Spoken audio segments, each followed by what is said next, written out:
जय श्री श्री राधा गोविंद देव भगवान की जय।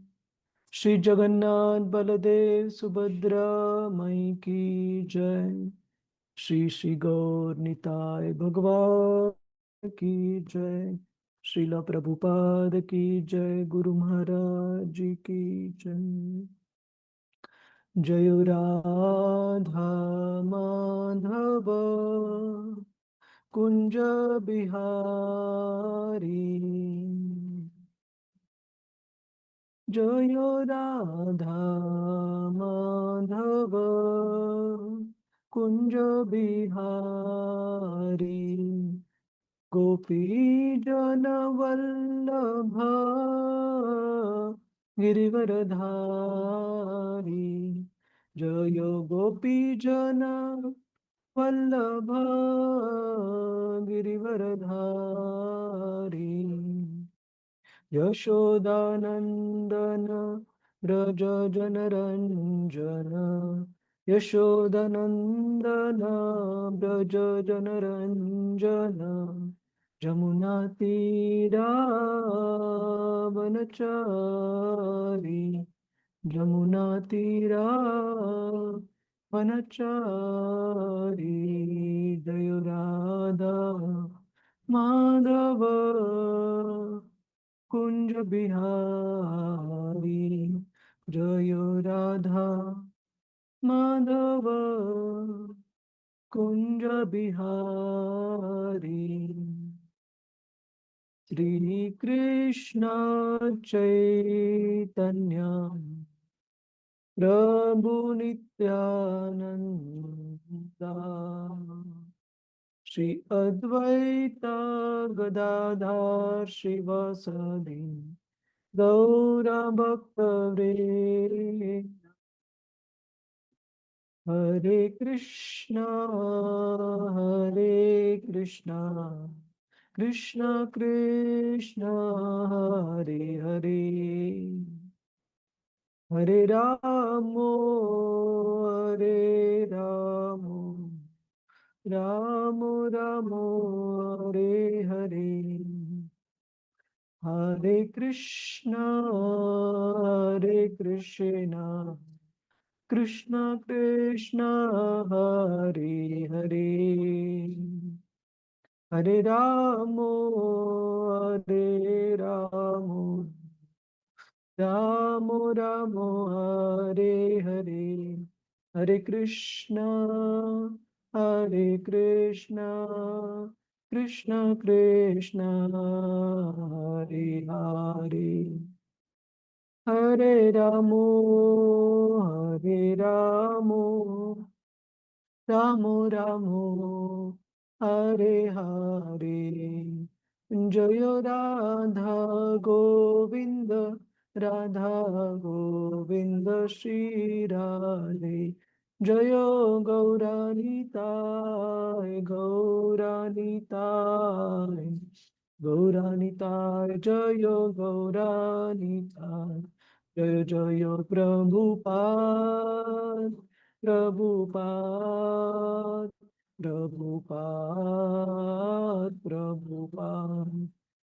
जय गुरुदेव गुरुदेव गुरुदेव। जय गुरुदेव। हरिनाम संकीर्तन की जय। श्रील प्रभुपाद की जय। गुरु महाराज जी की जय।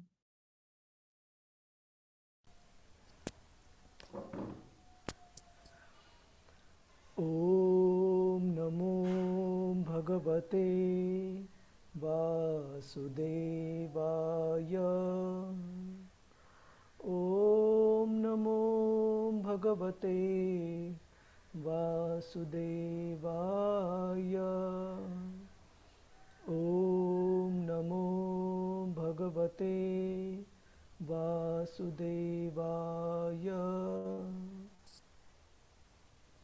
नारायणं नमस्कृत्य नरं चैव नरोत्तमं देवीं सरस्वतीं व्यासं ततो जयमुदीरये नष्टप्रायेषु अभद्रेषु नित्यं भागवत सेवया भगवते उत्तमश्लोके भक्तिर्भवति नैष्टिकी कृष्णाय वासुदेवाय देवकीनन्दनाय च नन्दगोपकुमाराय गोविन्दाय नमो नमः। ॐ अज्ञानतिमिरन्धस्य ज्ञानाञ्जनशलाकया चक्षुरुन्मीलितं येन तस्मै श्रीगुरवे नमः। श्रीचैतन्यमनोभीष्टं स्थापितं येन भूतले स्वयं रूप कदा मह्यं ददाति स्वपदान्तिकम्। वन्देऽहं श्रीगुरो श्रीयुतापदकमलं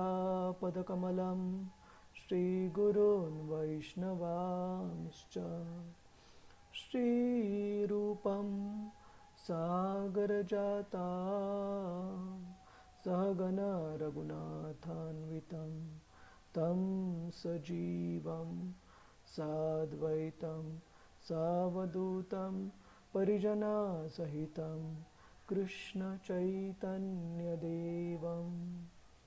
श्रीराधा कृष्णपदान्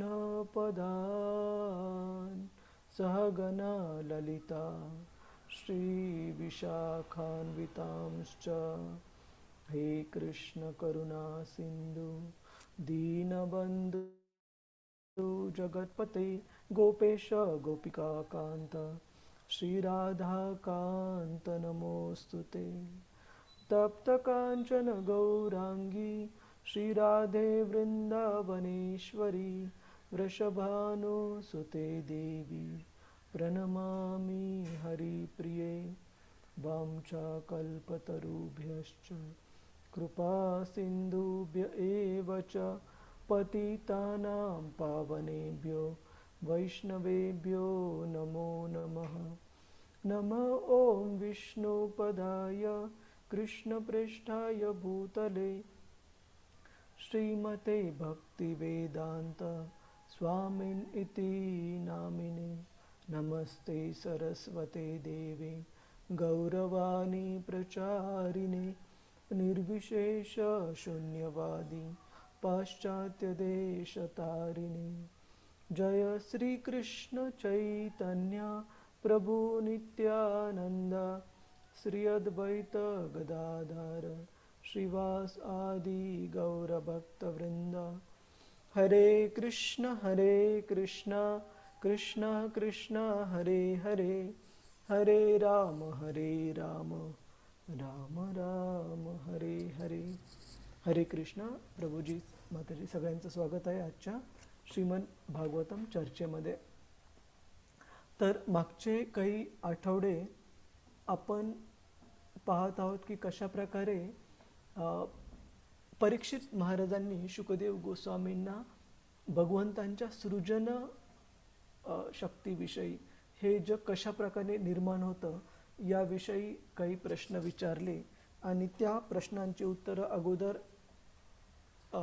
शुकदेव गोस्वामी यांनी नारद मुनी आणि ब्रह्माजी यांच्या संवादातून दिले। ब्रह्म नारद या संवादातून त्या प्रश्नांची या संवादाचा संदर्भ घेऊन त्या प्रश्नांची उत्तरं दिली आणि त्यानंतर शुकदेव गोस्वामी यांना परीक्षित महाराजांनी दुसरे भगवंतांच्या सृष्टीबद्दलचे काही प्रश्न विचारले, ज्याबद्दल या अध्यायामध्ये ब्रह्माजी आणि भगवंत यांच्या संवादाविषयी सांगण्यात आलेलं आहे की कशा प्रकारे ब्रह्माजी हे सांगतात की कशा प्रकारे भगवंत हे ह्या सृष्टीचे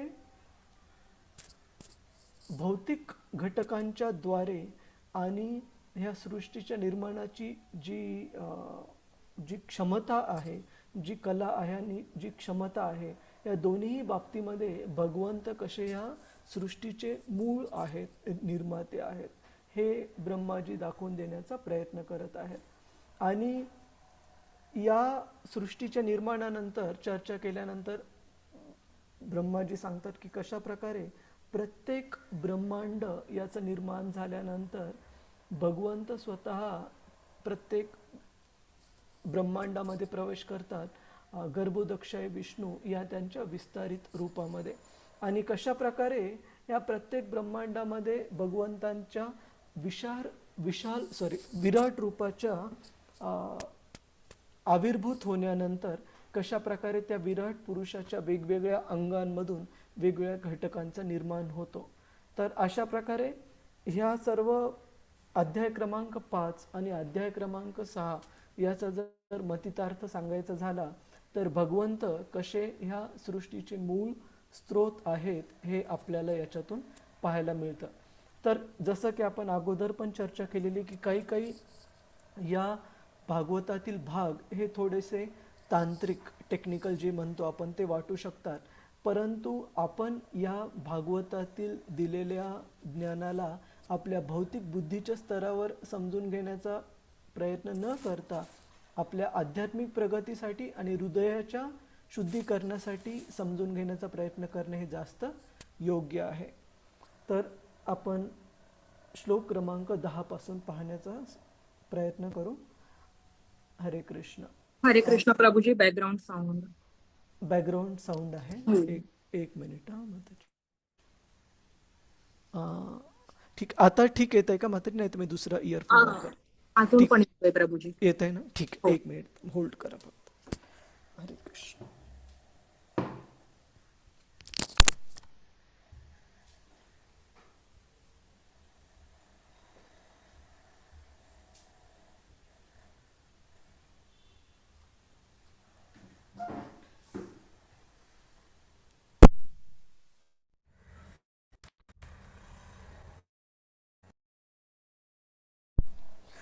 हरे कृष्ण. आवाज येत आहे का व्यवस्थित माताजी? प्रभूजी प्रभूजी हो अजून प्रभूजी. अजून प्रभूजी पण आवाज येतोय.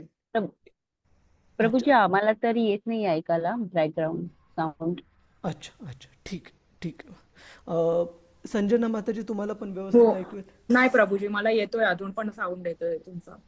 साऊंड येतोय बॅकग्राऊंड बाकी इतर लोकांना सुद्धा येत आहे का? हरे कृष्ण. कारण मला येत नाही. नाही येते आम्हाला. ते माताजी प्रभूजींचा आवाज क्लिअर आहे. संजना माताजी तुम्ही एकदा लॉग ऑफ करून पुन्हा लॉग इन करा. प्रभूजी मी लॅपटॉपवर नाहीये, मी टॅबवर जॉईन केलं. टॅबवर. तुमचा आवाज क्लिअर आहे पण तुमचा जो बॅकग्राऊंड साऊंड आहे ना तो येतोय मला. एक मिनिट होल्ड करा. आता बंद झालं. Okay okay. ठीक आहे ठीक आहे.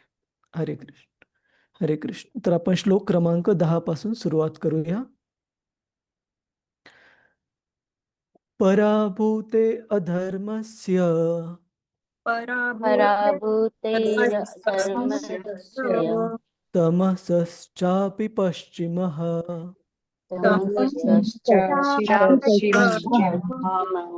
नाड्यो नदीनां च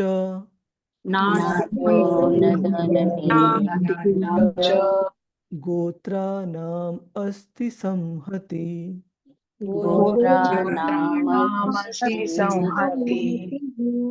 हरे कृष्ण. योजना माताजी. हरे कृष्ण प्रभूजी. सादर प्रणाम. दंडवत माताजी. विराट पुरुषाची पाठ ही सर्व प्रकारच्या नैराश्याचे, अज्ञानाचे तसेच अनैतिकतेचेही स्थान आहे. त्याच्या रक्तवाहिन्यांतून मोठ्या व छोट्या नद्या वाहतात आणि त्याच्या अस्थींवर विशाल पर्वत स्थित आहे.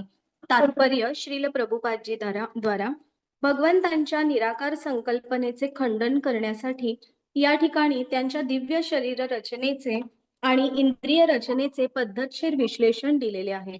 भगवंतांच्या शरीराच्या त्यांच्या विराट रूपाच्या वर्णनावरून स्पष्टच आहे की त्यांचे रूप हे साधारण भौतिक संकल्पनेतील रूपाहून पूर्णपणे भिन्न आहे. कोणत्याही बाबतीत ते एक निराकार शून्य नाहीत.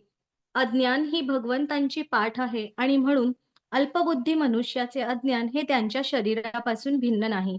त्यांचे शरीर म्हणजे अस्तित्वातील सर्वच गोष्टींचे मूळ असल्याने ते केवळ निराकार रूपच आहेत असे कोणी म्हणू शकत नाही.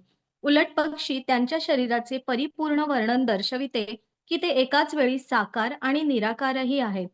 पुरुषोत्तम श्री भगवान हे परमेश्वराचे मूळ स्वरूप आहेत आणि त्यांचे निराकार प्राकट्य म्हणजे त्यांच्या दिव्य विग्रहाचे प्रतिबिंब आहे.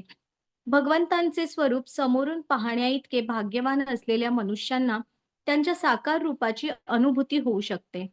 जे वैफल्यग्रस्त असून भगवंतांच्या अज्ञानाकडील बाजूस ठेवलेले असतात किंवा दुसऱ्या शब्दात जे भगवंतांना पाठीकडील बाजूने पाहतात, त्यांना निराकार रूपाची अनुभूती होते. हरे कृष्ण प्रभुजी, सादर प्रणाम. श्रील प्रभुपाद जी की जय. धन्यवाद माताजी. हरे कृष्ण. तर भगवद्गीतेचा एक बेसिक कोर्स डिस्कवर युअरसेल्फ, जो की इथे विद्यार्थ्यांना कृष्ण भावनेचं ज्ञान देताना अगोदर शिकवलं जायचं आणि अजूनही शिकवलं जातो. त्याच्यामध्ये खूप सुंदर उदाहरण दिलं जातं, की उदाहरणार्थ वेगवेगळ्या प्रकारचे समजा 4 ते 5 अंध व्यक्ती आहेत, ज्यांनी की बाहेरचं जग लहानपणापासून कधीच पाहिलेलं नाही आणि त्यांना पहिल्यांदा जर हत्तीसारखा विशालकाय प्राणी जर समजून घ्यायचा असेल आणि हत्तीची जी प्रतिकृती आहे, आजकाल आपल्याला पाहायला मिळतं, की अ, रबराचे बनवलेले पण मोठे प्रतिकृती पाहायला मिळते.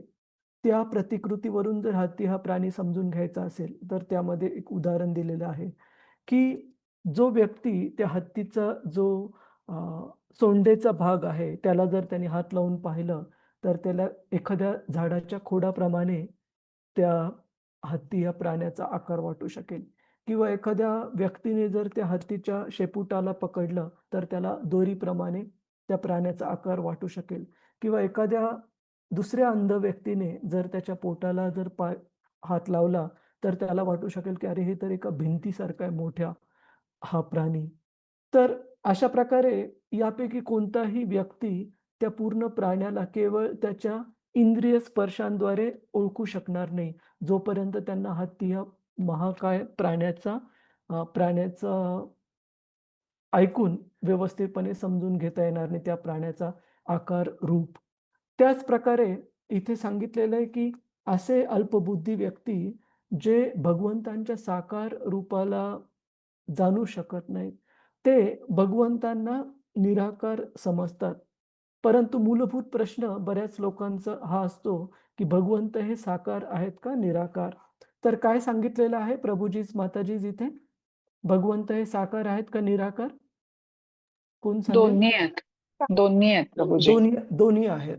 Krishna is both personal and impersonal. भगवंत हे साकार आहेत आणि निराकार पण आहेत. तर या दोन्हीमध्ये फरक काय? की भगवंतांचं जे सच्चित आनंद रूप आहे, त्रिभंग जे रूप आहे, ते साकार रूप आहे, श्यामसुंदर रूप आणि भगवंतांचे ज्या शरीरातून निघणारा जो प्रकाश आहे, जी ब्रह्मज्योती आहे, ते भगवंतांचं निराकार रूप आहे. तर जसं की श्रील प्रभुपादजी उदाहरण देतात, की सूर्य आहे, ज्यावेळेस आपण सकाळी सूर्य उजाडतो आणि ऊन पडतं. आजकाल तर आता पावसाळ्याच्या वातावरणामुळे आपल्याला ऊन दिसत नाहीये फारसं. परंतु सामान्य वातावरण असताना सूर्याची किरणं ज्यावेळेस खिडकीतून घरामध्ये येतात किंवा दरवाजातून घरामध्ये येतात, त्यावेळेस आपण म्हणतो, की सूर्य उजाडला आहे किंवा सूर्य उजाडला आहे. परंतु आपल्याला प्रत्यक्षात आपण सूर्य पाहिलेला आहे का बाहेर जाऊन? नाही. परंतु सूर्यकिरणांच्या घरात दिसण्यावरून आपण हे म्हणू शकतो, की सूर्य उजाडला आहे. तर अशा प्रकारे श्रील प्रभुपादजी उदाहरण देतात, की सूर्यकिरण हे सूर्याचं विस्तारित रूप किंवा निराकार रूप आपण समजून घेऊ शकतो. त्याचप्रमाणे सूर्य जो जो प्लॅनेट आहे, तो सन प्लॅनेट, तो आपण सूर्याला जाणून घेण्याचा पुढचा स्तर ठरवू शकतो आणि जे सूर्य देवता त्या सूर्यग्रहावर, सन प्लॅनेटवर निवास करत आहेत, ते साक्षात सूर्यदेवता आहेत. त्याचप्रमाणे भगवंतांबद्दल पण सांगण्यात येतं, की भगवंतांचं जे निराकार रूप आहे, भगवंतांच्या अंगकांतीला निराकार किंवा ब्रह्मज्योती म्हटलं जातं. तोच तर भगवंतांना जाणून घेण्याचा प्राथमिक किंवा सुपरफिशियल किंवा प्राथमिक जो आपण म्हणतो मराठीमध्ये, तो स्तर आहे. परंतु भगवंत जे श्यामसुंदर भगवंत आहेत, त्यांचे गुण काय आहेत, त्यांच्या त्या आवडी-निवडी काय आहेत, त्यांचं रूप कसं आहे, ते समजून घेण्यामध्ये शुद्ध भक्त हे जास्त जास्त रुची घेतात.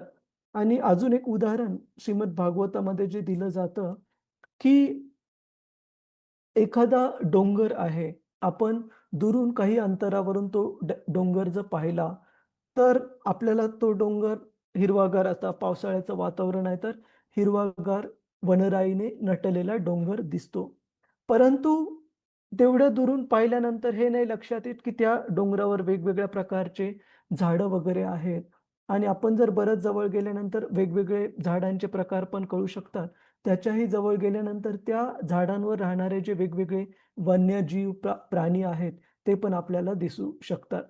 तर सांगण्याचा हेतू हा, की आपण किती अंतरावरून किंवा किती बारकाईने त्या गोष्टीचा अभ्यास करू, जाणून घेण्याचा प्रयत्न करू, त्या अंतरावरून, त्या अभ्यासावरून त्या गोष्टीचं जे विस्तृत किंवा जे डिटेल्स आहेत, ते आपल्याला लक्षात येईल.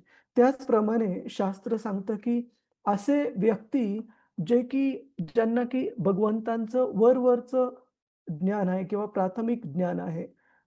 आपण भागवताचा एक श्लोक पाहू.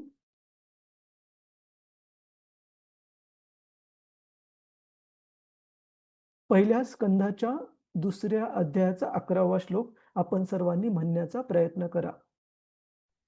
वदन्ति तत्त्वविदस् वदन्ति तत्त्वविदं तत्त्वं यज्ञानम् अद्वयम् यज्ञानम् अद्वयम् ब्रह्मेति परमात्मेति ब्रह्मेति परमात्मेति भगवान् इति शब्दते.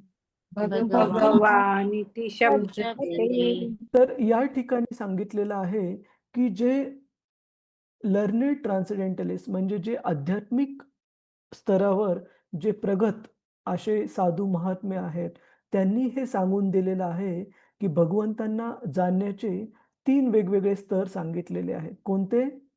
ब्रह्मेती परमात्मेती भगवान इति शब्दते, की भगवंतांना जाणण्याचा प्राथमिक स्तर त्यांनी सांगितलेला आहे, तो आहे ब्रह्मन स्तर.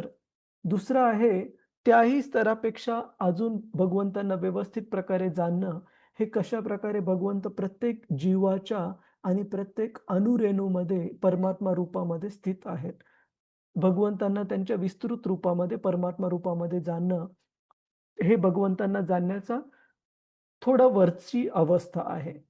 आणि त्याही पेक्षा सर्वश्रेष्ठ अवस्था भगवंतांना जाणण्याची शास्त्र सांगतं, भागवतम सांगतं, की भगवान इति शब्दते. भगवंतांचं जे त्रिभंग ललित रूप आहे, जे श्यामसुंदर रूप आहे, त्या भगवंतांच्या वैयक्तिक प्रत्यक्ष रूपाला जाणणं, हे भगवंतांना जाणण्याचा सर्वश्रेष्ठ स्तर आहे भागवताच्या अनुसार. त्याचप्रकारे इथे 2ऱ्या स्कंदामध्ये आपल्याला पाहायला मिळत आहे, की असे व्यक्ती जे भगवंतांचं ज्यांचं ज्ञान हे खूप प्राथमिक स्तरावर किंवा अपूर्ण असतं, ते भगवंतांना त्यांच्या निराकार रूपामध्येच जाणतात, जो की भगवंतांना जाणण्याची प्राथमिक अवस्था आहे. परंतु जे शुद्ध भक्त आहेत, जसं की आपण पाहतो तुकाराम महाराजांचे अभंग, सुंदर ते ध्यान उभे विठेवरी. त्याच्यामध्ये तुकाराम महाराज पूर्ण वर्णन करतात, की कशाप्रकारे भगवंतांच्या अ, अ, छातीवर कशाप्रकारे श्रीवत्स आहे आणि भगवंतांच्या वेगवेगळ्या जसं की मकर कुंडले तळपती श्रवणी कंठी, अ, कंठी काय आहे? कौस्तुभमणी विराजित. कंठी कौस्तुभमणी विराजित. अशा प्रकारे जे भगवंतांचे शुद्ध भक्त आहेत, ते भगवंतांच्या वेगवेगळ्या अंगांचं, भगवंतांच्या आभूषित रूपाचं सुंदर वर्णन करतात. का? कारण त्यांची भगवंतांबद्दलची जी जाण आहे, जी समज आहे, ती सर्वश्रेष्ठ स्तरावर आहे शुद्ध भक्तांची. परंतु जे भगवंतांना प्राथमिक स्तरावर जाणतात, त्यांची भगवंतांबद्दलची जाण आहे ती खूप वरवरच्या स्तरावर किंवा इंग्रजीमध्ये आपण म्हणतो सुपरफिशियल अंडरस्टँडिंग, वरवरच्या स्तरावर त्यांची समज आहे. दुसरी गोष्ट सांगितलेली आहे, की जे व्यक्ती भगवंतांना व्यवस्थित जाणत नाहीत किंवा भगवंतांना जाणून घेण्याचा प्रयत्न करत नाहीत, त्यांना वैफल्यग्रस्त म्हटलेलं आहे. कशामुळे वैफल्यग्रस्त?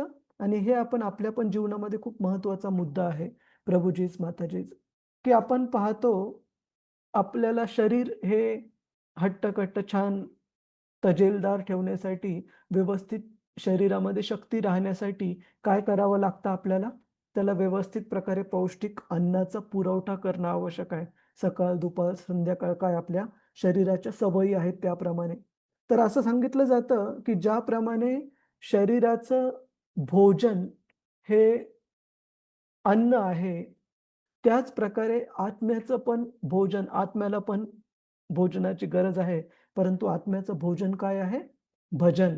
जे भगवंतांना जाणून घेण्याचा, भगवंतांच्या नाम जप करण्याचा किंवा आपल्या साधना भक्तीचं पालन करण्याचा जो काही आपली दिनचर्या आहे, ते आपल्या आत्म्यासाठी अन्न झालं. तर बरेचसे लोक आपण पाहतो या भौतिक जगामध्ये शरीराच्या तर व्यवस्थित राहण्यासाठी, तजेलदार राहण्यासाठी खूप व्यवस्थित अन्नाचं ग्रहण करतात, व्यायाम करतात, शरीराची छान काळजी घेतात. परंतु जो आत्मा आहे त्याच्याकडे दुर्लक्ष करतात आणि भगवद्गीता उदाहरण देते अशा व्यक्तींच्या बाबतीत, की ज्या प्रकारे एका पिंजऱ्यामध्ये एखादा पक्षी, पाळीव पक्षी आहे, जसं की पोपट वगैरे काही लोकं ठेवतात आणि तो पोपटाचा जो मालक आहे, तो त्या पिंजऱ्याची काळजी घेण्यामध्ये इतका व्यस्त आहे, की रोज स्वच्छ करत आहे, त्याला पॉलिश करत आहे, छान पेंट देत आहे, जेणेकरून तो घाणेरडा दिसू नये पिंजरा, की तो व्यक्ती त्या पिंजऱ्यामध्ये राहणाऱ्या पक्ष्याच्या गरजांकडे दुर्लक्ष करत आहे.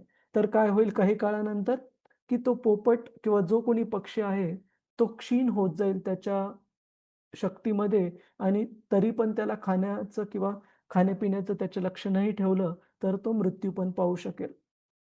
तर अशाच प्रकारे हे जे भौतिकवादी व्यक्ती आहेत, जे की शरीराची व्यवस्थित प्रकारे काळजी घेतात, पण त्या शरीरामध्ये स्थित जो आत्मा आहे, जे आपण स्वतः आहोत, त्या आत्म्याच्या गरजांकडे लक्ष देण्यासाठी त्यांना कधी वेळ नसतो.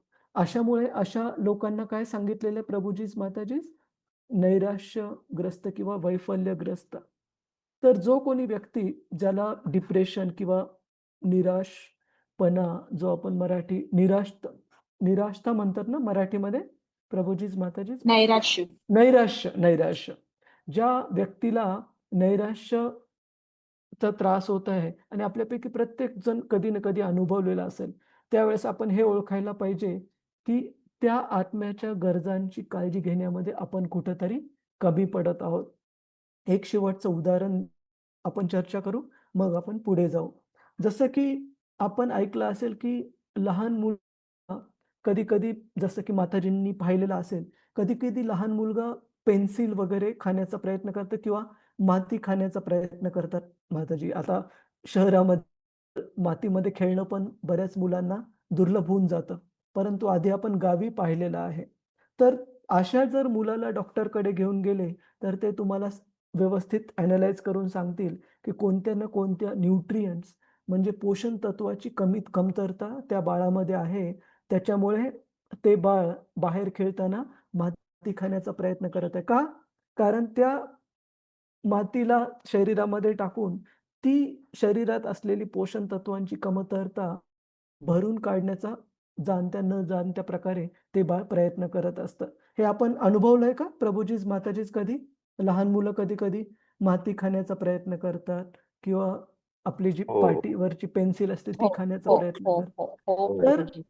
ज्या प्रकारे हे जे अ, हे जे लक्षणं आहेत लहान मुलाचे, ते दर्शवतं की पोषण तत्वांची कमतरता आहे.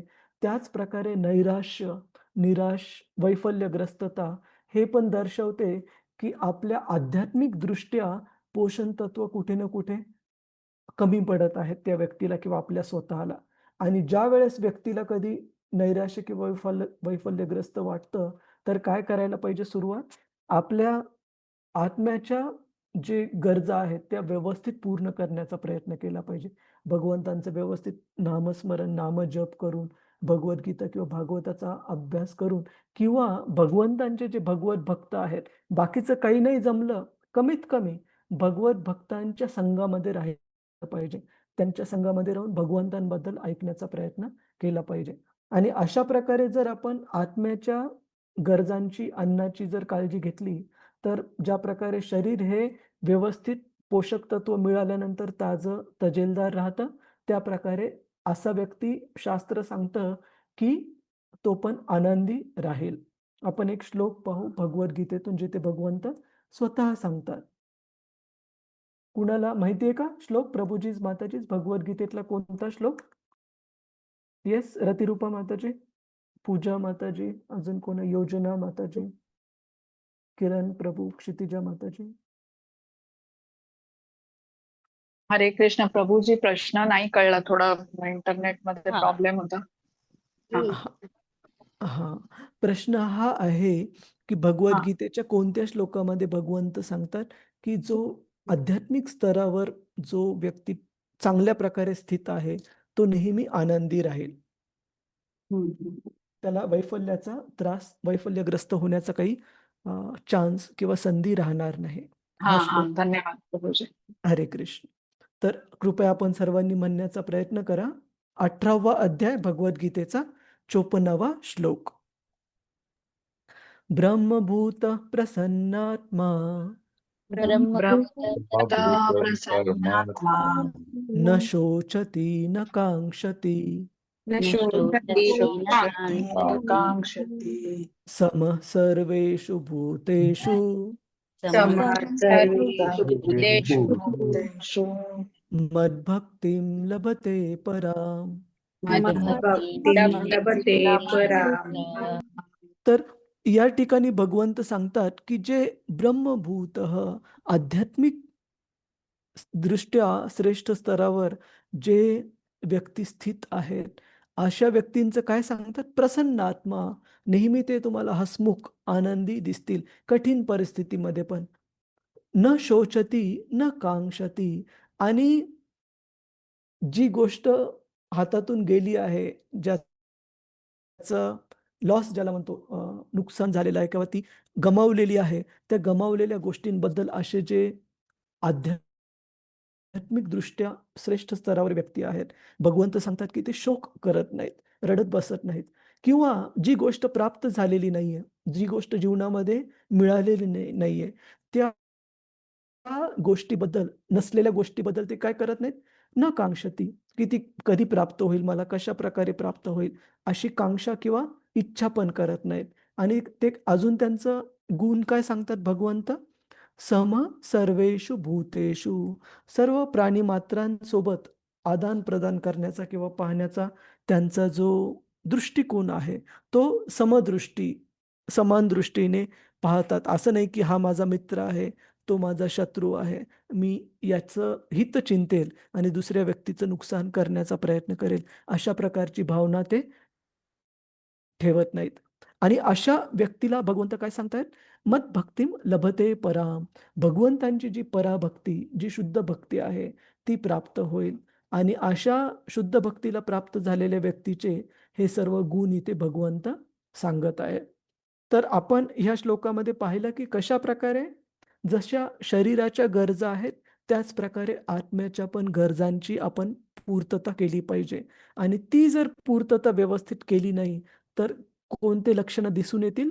नैराश्य असू किंवा वैफल्य असू, असे लक्षणं आपल्याला दिसून येतात. आपल्याला हे सर्व पटत आहे का प्रभूजीच, माताजीच? आपल्या जीवनामध्ये अनुभवलंय का आपण? हो प्रभूजी. तर आणि असं नाही, की आपण भक्ती मार्गाला घेतलं म्हणजे एखाद्या भक्ताला नैराश्य येणार नाही. ज्यावेळेस आपण आपल्या आध्यात्मिक गरजांकडे दुर्लक्ष करू, निश्चित ज्या प्रकारे शरीराचं पोषण तत्व कमी झाल्यानंतर वेगवेगळ्या व्याधी किंवा विकार हे दिसून येतात, त्याच प्रकारे आत्म्याचं पण पोषण कमी झाल्यानंतर वेगवेगळे मानसिक विकार आपल्याला दिसून येतात. पुढे जायचं का प्रभूजीच, माताजीच? कुणाचा काही प्रश्न आहे या मुद्द्यावर? हरे कृष्ण.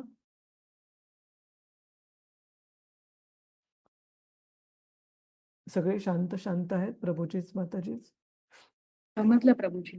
ठीक ठीक आहे, हो आपण पुढे. प्रभू. हरे कृष्ण. श्लोक क्रमांक 11.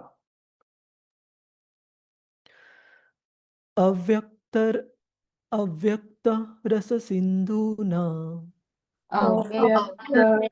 सिंधूनां भूतानां निधनस्य च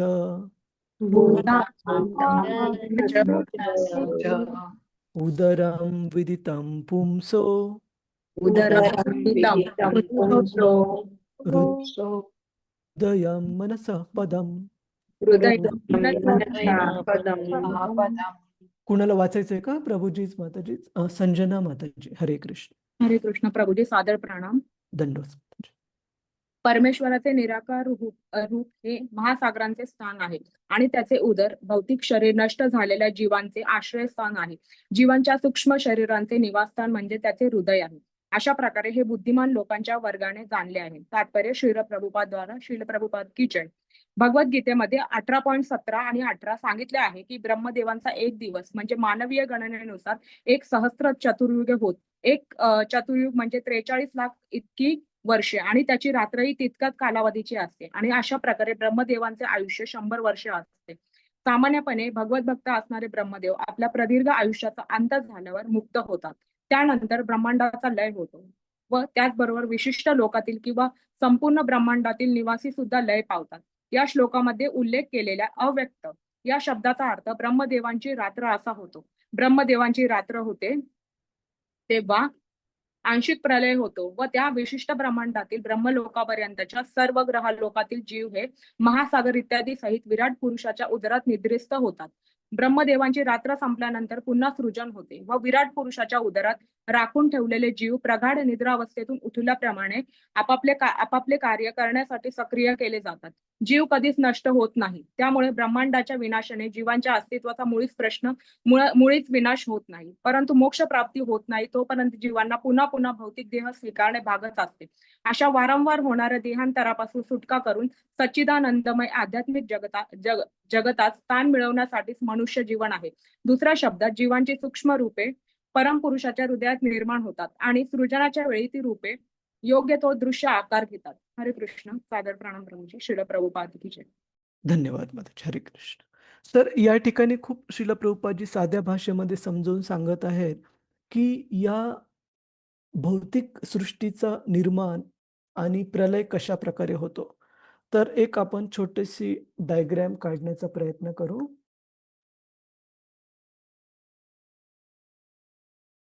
हरे कृष्ण हरे कृष्ण कृष्ण कृष्ण हरे हरे, हरे राम राम राम हरे हरे.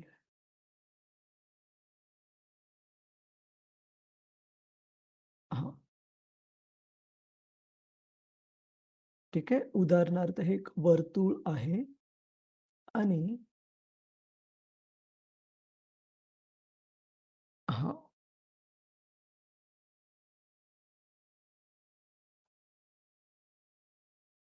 तर मनुष्य जन्म जो आहे प्रभूजीच माताजीच, तो आपण जसं बऱ्याचदा चर्चा केलेली आहे की किती साऱ्या वेगवेगळ्या योनीज किंवा वेगवेगळे किती साऱ्या स्पेसीज आहेत. 84 लाख. 84 लाख, 8.4 मिलियन किंवा 84 लाख. तर असं शास्त्रामध्ये सांगितलंय की एका एका स्पेशीजला आपण मराठीमध्ये काय म्हणतो? प्रजाती. प्रजाती. वेगवेगळ्या प्राणी मात्रांच्या वृक्ष असू किंवा जलचर प्राणी असू किंवा पक्षी असू किंवा कीटक असू किंवा जे सरपटणारे प्राणी आहेत, अशा वेगवेगळ्या 84 लाख जीवांच्या प्रजातींमधून मनुष्य जन्म जो प्राप्त होतो तो खूप महत्वाचा सांगितलेला आहे. आणि तो मनुष्य जन्म आपण जर काढायचा झाला इथे, तर इथे पकडू. या वर्तुळामध्ये हा जो डार्क छोटं वर्तुळ दाखवलेलं आहे तो मनुष्य जन्म आहे. पण बाकीच्या प्राणी जन्मांमध्ये आणि इथे काय फरक आहे प्रभूजीच माताजीच? हा टँजंट आपल्याला दिसत आहे. टँजंटला मराठीत काय म्हणतात ते मला लक्षात नाही. परंतु टँजंट म्हणजे वर्तुळाच्या त्या कडेला स्पर्श करून जाणारी रेषा. तर मनुष्य जन्माचं महत्व शास्त्र सांगतं की केवळ ह्या जी. व्यास हरे म्हणतात त्याला, व्यास. व्यास व्यास म्हणजे डायमीटर प्रभूजी. व्यास म्हणजे डायमीटर. तर फक्त मनुष्य जन्मामध्ये व्यक्ती या वर्तुळाच्या बाहेर येऊन आध्यात्मिक जगताकडे जाण्याची आपल्यामध्ये क्षमता आहे. जर आपण आध्यात्मिक मार्गामध्ये प्रगती केली तर, आध्यात्मिक जीवनामध्ये.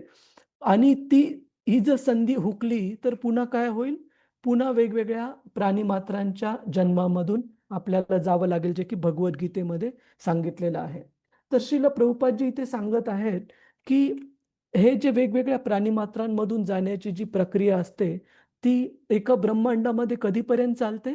जोपर्यंत ब्रह्माजींचा आयुष्य काळ चालू आहे. आणि जो की भगवद्गीतेमध्ये सांगितलेला आहे 311 ट्रिलियन वर्ष आणि 400 बिलियन वर्ष इतका मोठा काळ ब्रह्माजींचा जीवनकाळ राहतो. आणि तेवढ्या जीवनकाळापर्यंत जे भौतिक बद्ध जीव आहेत ते वेगवेगळ्या प्राणीमात्रांच्या अवस्थांमधून, प्रजातींमधून प्रवास करत राहतात. आणि ज्यावेळेस ह्या सृष्टीचा प्रलय होतो ब्रह्माजींच्या जीवनाच्या शेवटी, त्यावेळेला सर्व मनुष्य जीव आणि सर्व बाकीचे पण जीव हे त्यांचं शरीर त्याग करून निद्रिस्त अवस्थामध्ये भगवंतांच्या उदरामध्ये, म्हणजे कुठे दिलेलं आहे इथे, त्यांचे उदर हे भौतिक शरीर नष्ट झालेल्या जीवांचे आश्रयस्थान आहे. म्हणजे भगवंतांच्या पोटामध्ये, उदरामध्ये सर्व जीव हे निद्रिस्त अवस्थामध्ये राहतात जोपर्यंत सृष्टीची पुन्हा रचना होत नाही. आणि पुन्हा सृष्टीची रचना झाल्यानंतर जे काही आपल्या इच्छा आकांक्षा अपूर्ण राहिलेल्या आहेत त्याप्रमाणे आपल्याला पुढचं शरीर प्राप्त होईल. जसं की एखाद्या व्यक्तीने समजा इच्छा केलेली आहे की मांस भक्षण करायचं आहे, तर निसर्ग त्याला म्हणेल की ठीक आहे, असं शरीर धारण कर ज्याच्यामध्ये मांस भक्षण करणं हे सोयीस्कर राहील. का?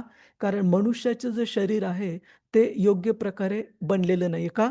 कारण जे मांस भक्षण करणारे प्राणी आहेत, वाघ, सिंह वगैरे, त्यांचे जे आतडे आहेत, इंटेस्टाईन्स, ते बरेच लांब असतात अशा अन्नाचं व्यवस्थित पचन करण्यासाठी. किंवा एखादा जर व्यक्ती खूप ईर्ष्या करणारा असेल, दुसऱ्या व्यक्तींबद्दल हेवेदावे करणारा असेल, तर अशा ईर्ष्याळू व्यक्तीला अशा प्राण्याचा जन्म प्राप्त होऊ शकतो ज्यामध्ये जन्मजातच ते प्राणी ईर्ष्याळू राहतात.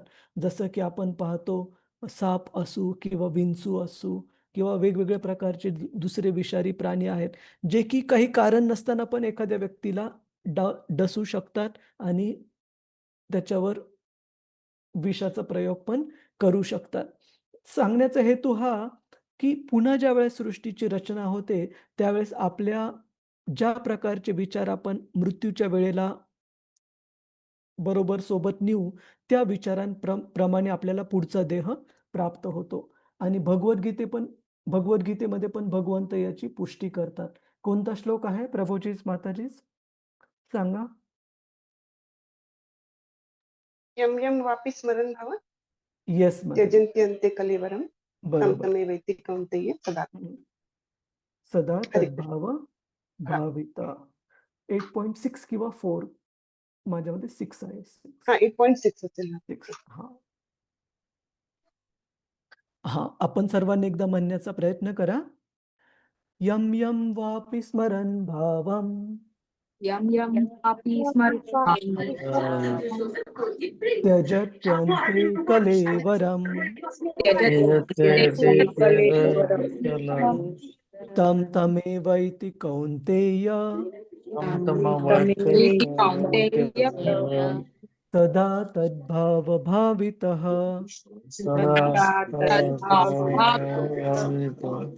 तर इथे भगवंत सांगतात की यम यम वापी स्मरण भावम, ज्या प्रकारचे भाव, ज्या प्रकारच्या इच्छा आकांक्षा आपण बरोबर बाळगतो. कधी? त्यजत्यन्ते कलेवरम. कलेवरम म्हणजे आपलं शरीर. आपलं शरीर त्याग करताना ज्या प्रकारच्या इच्छा आकांक्षा आपण सोबत बाळगतो त्याप्रमाणे आपल्याला काय होतं? तम तमे वैति कौंतेय. त्या प्रकारे आपल्याला त्या इच्छा आकांक्षा अनुसार पुढचं शरीर प्राप्त होतं. सदा तद्भाव भावितः. त्याच इच्छा, आकांक्षा, स्वभाव घेऊन आपण आपलं पुढचं शरीर त्या अनुसार धारण करतो. त्याच्यामुळे भागवत सांगतं, की जर आपण मनुष्य जन्माचा जर योग्य वापर केला, तर आपण ह्या जन्म-मृत्यूच्या चक्रामधून, या वर्तुळामधून बाहेर पडून आध्यात्मिक जीवनाकडे प्रगती करू शकतो. परंतु जर आपण भौतिक गोष्टींसाठी, इंद्रिय तृप्तीसाठी या शरीराला जर व्यर्थ घालवलं, तर काय होईल? पुन्हा आपल्याला ह्या 84 लाख वेगवेगळ्या प्रजातींमधून जन्म घ्यावा लागेल आणि सृष्टीचा प्रलय होईपर्यंत जर आपण भगवत धामात परतलो नाही, तर पुन्हा दुसऱ्यांदा सृष्टी निर्माण झाल्यानंतर त्या इच्छा आकांक्षांनुसार आपल्याला नवीन शरीर पण घ्यावं लागेल आणि पुन्हा हे सायकल कंटिन्यू होत जाईल. क्लिअर आहे प्रभूजीच, माताजीच? कुणाचा काही प्रश्न आहे का? हरे कृष्ण. सर्वांना हो, समजलं प्रभूजी. हो हो. हरे कृष्ण. समजलं प्रभूजी. ठीक आहे. आपण पुढे जाऊ. श्लोक क्रमांक 12. धर्मस्य मम तुभ्यं धर्मस्य मम तुभ्यं च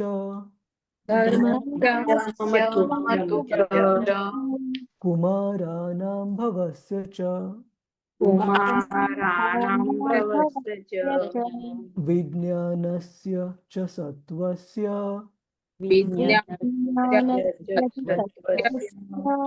परस्यात्मा परायणम्.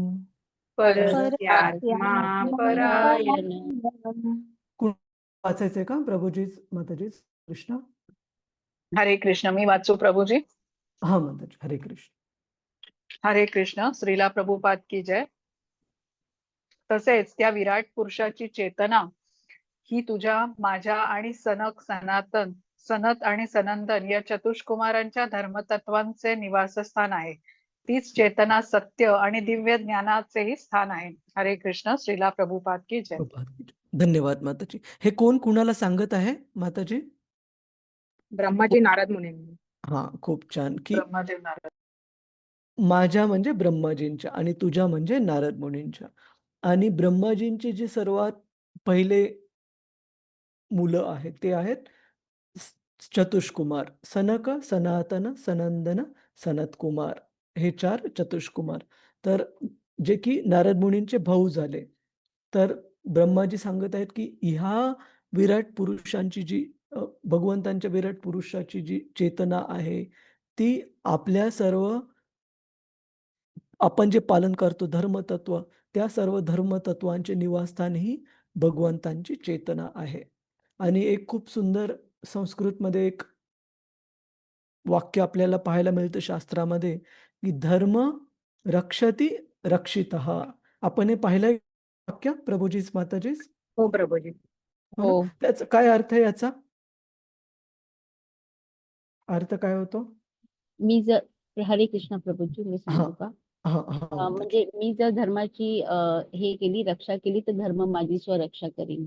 हां. आणि विशेषतः जर आपण रक्षा करणं धर्माची म्हणजे काय अर्थ होतो? धर्मतत्वांचं पालन करणं. पालन करणे. पालन येस करणं. प्रभूजी. आणि धर्म आपली रक्षा करेल याचा अर्थ काय होतो? की कठीण काळामध्ये आपलं अधःपतन होऊ देणार नाही होणार. राईट. धर्म. है ना? एक छोटंसं उदाहरण सांगतो मी आपल्याला. जसं की आपण आता भक्तांच्या सहवासामध्ये आहोत, तर आपण तिलक लावलेला आहे. आपल्यापैकी बऱ्याच जणांनी कंठीमाळा, तुळशीची माळा धारण केलेली आहे. तर याचं महत्त्व काय? जर आपण कधी प्रवास करत असताना पण अशाच प्रकारे वैष्णवांच्या जीवन पद्धती अनुसार जर कपाळावर भगवंतांचं टिळक लावून, जो की भगवंतांचे विष्णूंचे 2 पाय दर्शवतात आणि तुलसी ही भगवंतांच्या चरण कमळांवरील तुलसी दर्शवते. अशा प्रकारे आपल्या शरीराला जर भगवंतांच्या मंदिरात रूपामध्ये जर आपण सुशोभित केलं, तर कशाप्रकारे हे धर्मतत्वांचं पालन झालं आणि आपण साधना भक्ती पण व्यवस्थित करत असू तर. तर अशा प्रकारे जर आपण बाहेरच्या जगात जरी असलो, तरी एखादं चुकीची गोष्ट, उदाहरणार्थ काही अशा प्रकारचे अन्नपदार्थ खाण्याची इच्छा झाली, जे भगवत भक्त हे बाहेरचं भगवंतांना अर्पण केल्याशिवाय कोणती अशी गोष्ट खात नाहीत. तर अशा वेळेला आपल्या लक्षात येईल, की अरे, जरी माझी अजून भौतिक इच्छा जरी त्या जागृत असल्या, तरी मी तिलक टिळा लावलेला आहे आणि भगवंतांचे भक्त मी पूर्णतः झालेला असू किंवा नसू, परंतु बाहेरच्या जगासाठी मी आंतरराष्ट्रीय कृष्ण भावनामृत संघांना किंवा भक्ताला हे करत आहे, प्रतिनिधित्व करत आहे. त्याच्यामुळे मी असं कोणती गोष्ट करायला नको, जेणेकरून भक्तांच्या समूहाचं नाव खराब होईल.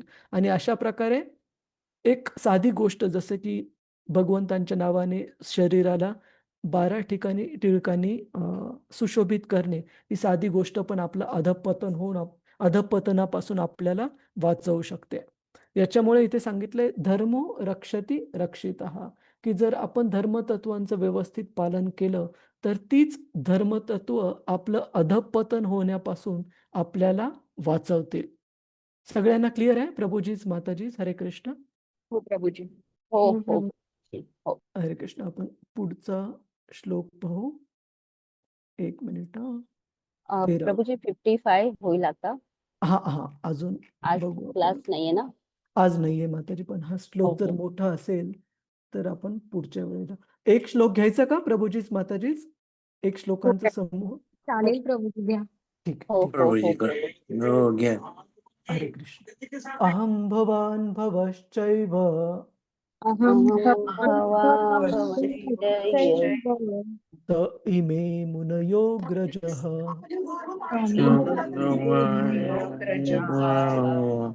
सुरासुरनरा नागः सुरासुरनरानागा खगा मृगसरीसृपा खगामृगसरीसृपा गंधर्वा अप्सरसो यक्षा गंधर्वा अप्सरो यक्ष यक्षा रक्षो भूतगणोरगः रक्षोभूतगणोरगा पशवः पीतरः सिद्धा सिद्धा विद्याध्राश्चारणामः विद्याधराचरणा अन्ये च विविधा जीवा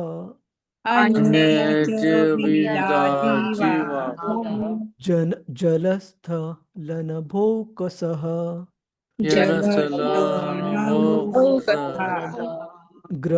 ग्रहर्क्षकेतवस्तारास्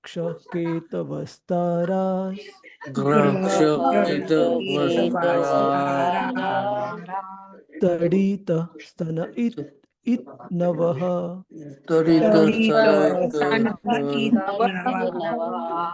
सर्वपुरुष एवेदं भूतं भव्यं भवच्च यत् भूतं भव्यं भवच्च यत् तेनेदम् आवृतं विश्वं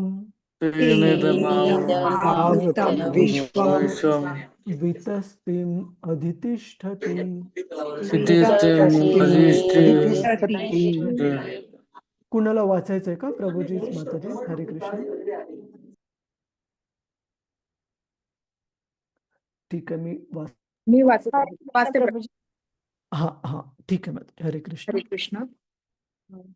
मी ब्रह्मदेव, तू आणि भव शंकर, तुझ्यापूर्वी जन्मलेले सर्व महान ऋषी, देवता, असुर, मनुष्य, पक्षी, चतुष्पाद प्राणी, तसेच सरीसृप प्राणी इत्यादी आणि ब्रह्मांडातील अभिव्यक्ती, ग्रहलोक, तारे, लघुग्रह, नक्षत्रे, विजा, मेघगर्जना व गंधर्व, अप्सरा, यक्ष, राक्षस, भूतगण, उरग, पशु, पितर, सिद्धगण, विद्याधर, चारण इत्यादी आणि पक्षी, पशु, वृक्ष इत्यादींसहित इतर सर्व प्रकारचे विविध प्राणी मात्र हे सदा सर्वदा म्हणजेच भूत, वर्तमान आणि भविष्यात भगवंतांच्या विराट रूपाद्वारे आवृत्त आहेत आणि असे असूनही ते या सर्वांच्या आतीत आहेत व 9 इंचा इतक्या आकारामध्ये नित्य अस्तित्वात आहेत. तात्पर्य श्रील प्रभुपाद द्वारा श्रील प्रभुपाद की जय.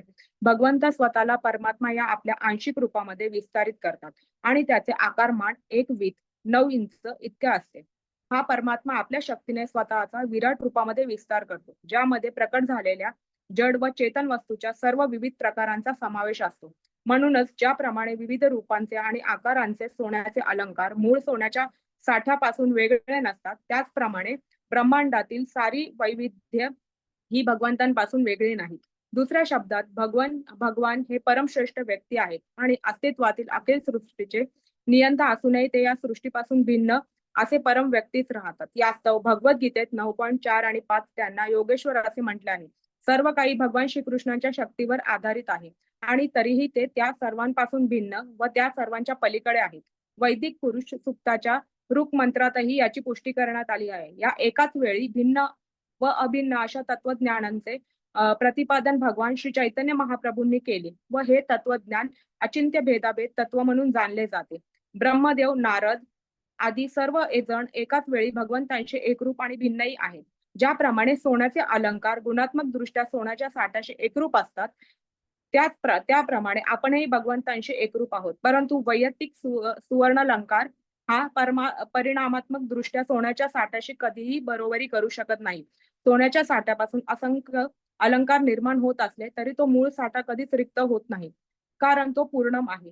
पूर्णापासून जर पूर्ण वेगळे केले तरी पूर्ण हे पूर्णच राहते. ही वस्तुस्थिती आपल्या वर्तमान इंद्रियांसाठी अचिंत्य आहे. म्हणून श्री चैतन्य महाप्रभूंनी या तत्वज्ञानाला अचिंत्य असे म्हटले आहे आणि भगवद्गीता आणि भागवतातही अनुमोदित केल्याप्रमाणे श्री चैतन्य महाप्रभूंचे अचिंत्य भेदाभेद तत्व हे परम सत्याविषयीचे परिपूर्ण असे तत्वज्ञान आहे. हरे कृष्ण प्रभूजी. सादर प्रणाम. श्रील प्रभुपाद की जय. धन्यवाद माताजी. हरे कृष्ण. तर या ठिकाणी सांगितलेलं आहे की कसे वेगवेगळ्या प्रकारचे जे सर्व जीव आहेत, कोणत्या प्रकारचे, जसं की वरच्या उच्च ग्रहांमध्ये राहणारे सिद्धगण असू, गंधर्वगण असू, अप्सरा असू किंवा बाकीचे पशु, पक्षी, वृक्ष इत्यादी असू किंवा जे पतित जीव आहेत, उदाहरणार्थ यक्ष, राक्षस किंवा भूतगण आहेत, हे सर्व भगवंतांच्याच पासून निर्माण झालेले आहेत आणि या सर्व जीवांमध्ये भगवंत हे परमात्मा रूपामध्ये स्थित असतात. परमात्मा रूपामध्ये स्थित असून काय करतात ते भगवंत? प्रभूजीच माताजीच काय कार्य करतात परमात्मा रूपामध्ये? ते सर्व जीवांच्या हृदयात स्थित असतात. हो, आणि उपदृष्टा आणि अनुमंता. हनुमंत. उपदृष्टा म्हणजे त्या जीवाच्या प्रत्येक कार्याची नोंद ठेवतात, एक विटनेस, एक साक्षी म्हणून. आणि अनुमंता म्हणजे त्या जीवाचे जे वेगवेगळ्या इच्छा आहेत, त्या इच्छा पूर्णत्वास नेण्यासाठी त्यांची परवानगी आवश्यक आहे. जसं की मी नेहमी उदाहरण देतो की हा हात आपण हलवू शकत आहेत का? कारण भगवंत परवानगी देत आहेत. परंतु असा व्यक्ती ज्याला स्ट्रोक जो म्हणतो आपण, स्ट्रोक किंवा अर्धांग वायूचा झटका, तो व्यक्ती हात हलवण्याचा प्रयत्न करून पण करू शकत नाही का? कारण परमात्म्याची परवानगी त्या व्यक्तीला नाहीये. तशाच प्रकारे प्रत्येक जीवमात्राच्या प्रत्येक इच्छांची पूर्तता करणारे भगवंत आहेत. आपण तो श्लोक बऱ्याच वेळा पाहिलेला आहे. नित्यो नित्यानां चेतनश्चेतनानां. आपण सर्वांना लक्षात आहे का?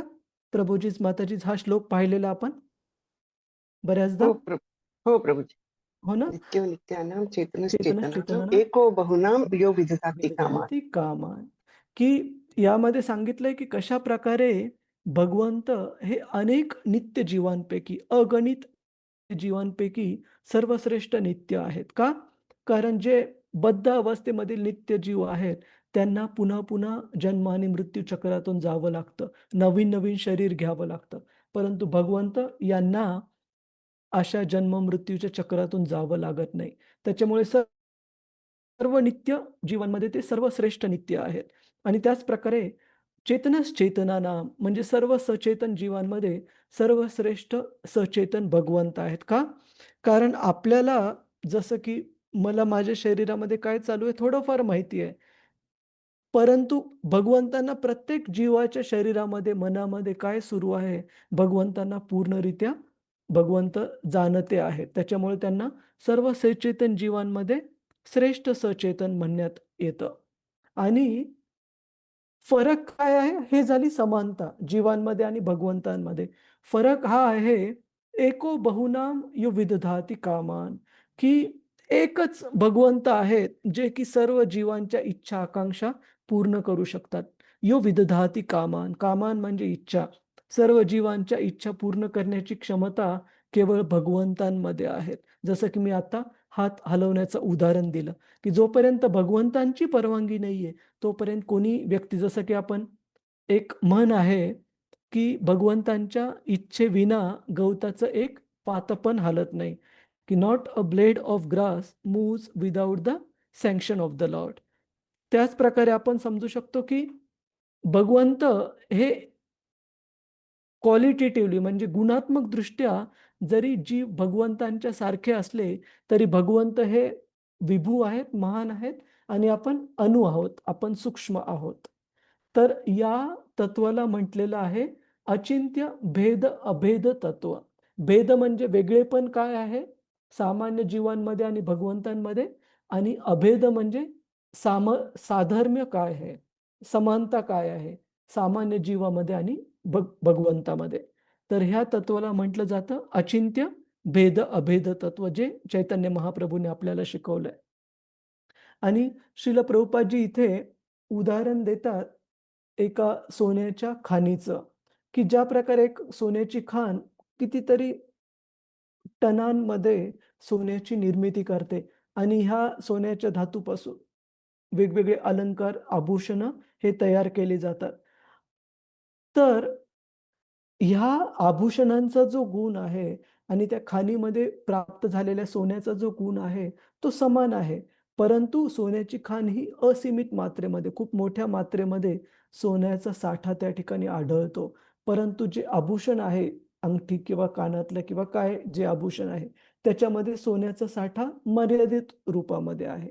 अशा प्रकारे जीव हे भगवंतांची जरी गुणात्मक दृष्ट्या साधर्म्य असलं तरी क्वांटिटेटिव्हली म्हणजे परिमाणात्मक दृष्ट्या. कोणत्या दृष्ट्या?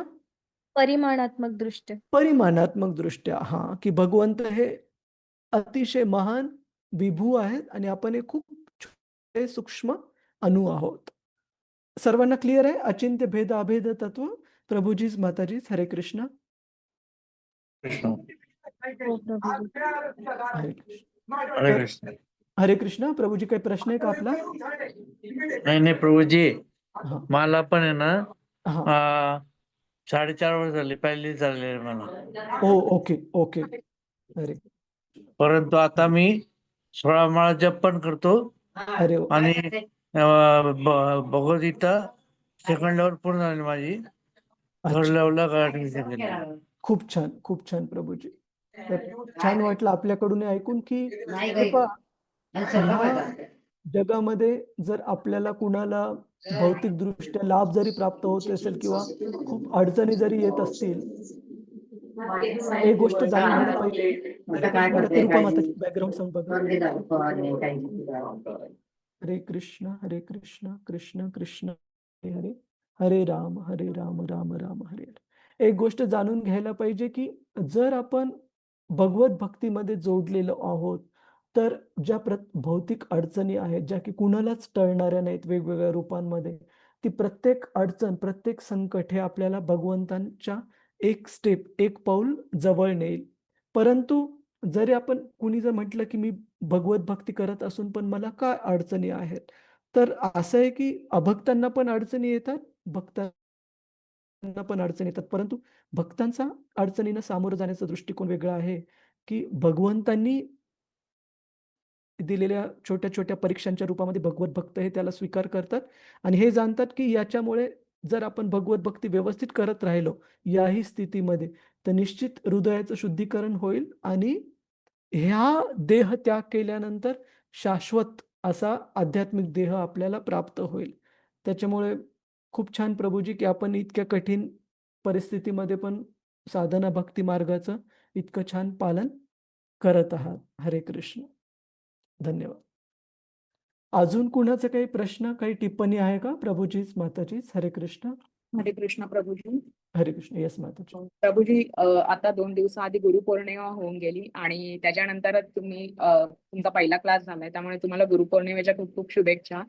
आणि असं बोलायचं होतं प्रभूजी की भगवंत जे आहेत ते परमगुरु आहेत आणि ही पौर्णिमा पण भगवंत आणि व्यासदेवांसाठी त्यांच्या आदरामध्ये ही आपण साजरी करतो असं. तर आम्ही भगवंतांना आणि व्यासदेवांना, नारद मुनींना तर बघितलं नाही, पण आम्ही तुम्हाला बघतो समोर आणि आमच्यासाठी तुमचा दर्जा तो आहे प्रभूजी. आम्ही भगवंतांचा दर्जा तुम्हाला देतो, कारण की आम्ही तुम्हाला बघतो समोर. आम्ही भगवंतांना मी तरी बघितलं नाहीये अजून, व्यासदेवांना किंवा नारद मुनींना पण मी बघितलं नाहीये. त्यामुळे मी तुम्हाला तुमचं जे योगदान आहे प्रभूजी, कारण की हा प्रवास एका जन्माचा तर नाही आहे, कितीतरी जन्म गेले सगळं समजायला आणि या जन्मामध्ये श्रीमद भागवतम ऐकायला मिळतंय तुमच्याकडून आणि तुमचं योगदान पण खूप महत्वाचं आहे प्रभूजी, कारण की तुम्ही आम्हाला मदत करताय भक्तीमध्ये पुढे जाण्यासाठी. त्यामुळे खूप खूप धन्यवाद आणि तुम्हाला आणि रतिरूपा माताजींना सुद्धा खूप खूप शुभेच्छा गुरुपौर्णिमेच्या. सादर प्रणाम प्रभूजी. दंडवत. धन्यवाद. जे काही थोडंफार जर योग्य शास्त्रानुसार मी सांगत असेल तर ते शिल प्रभुपादांची आणि त्यांच्या शिष्यांची महती आहे. आणि आपण सर्व जोपर्यंत त्यांच्याशी व्यवस्थित जोडल्या राहून आध्यात्मिक जीवनाचं पालन करू, तेवढा आपला स्वतःला पण फायदा त्याचा निश्चित मिळेल. तर श्रील प्रभुपादजी नेहमी उदाहरण द्यायचे की प्रभुपादजी स्वतः त्यांच्या नम्रतेने म्हणायचे की I am just like a postman. म्हणजे श्रील प्रभुपादजी म्हणायचे की माझ्या गुरूंचा जो संदेश आहे तो मी व्यवस्थित समजून तुम्हाला पोहोचवण्याचा प्रयत्न करत आहे.